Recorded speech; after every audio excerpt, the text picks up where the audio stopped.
je me pose des questions sur le décret de Bologne.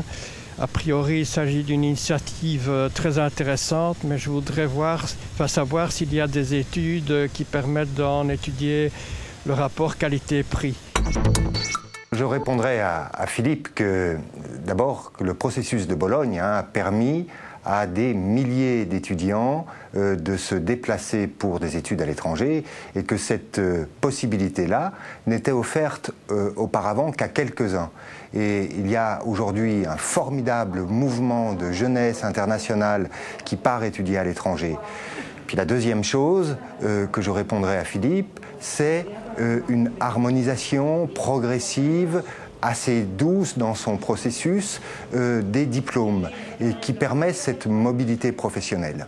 Alors, si on veut évaluer le coût-bénéfice du processus de Bologne, on doit se caler sur un certain nombre de préconisations qui avaient été faites par les grandes organisations internationales et par les nations elles-mêmes.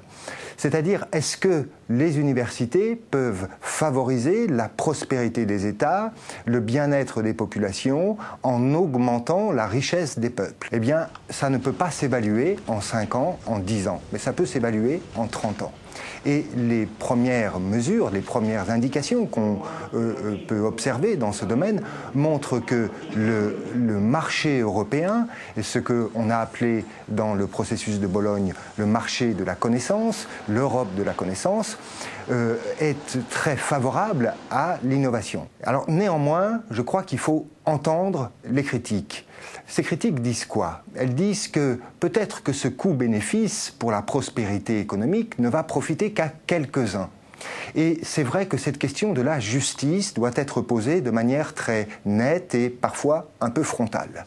Et je crois que le processus de Bologne est en direction d'une hyper-démocratie, d'abord européenne, qui favorise à la fois la prospérité des peuples, qui favorise la justice, qui doit s'efforcer de favoriser la justice, et on doit entendre que dans l'Europe des universités, il y a ce mot université qui provient de l'universel. Et je crois qu'il faut relier le bénéfice à cette hyper-démocratie d'un monde de la connaissance que peut, je l'espère, favoriser le processus de Bologne.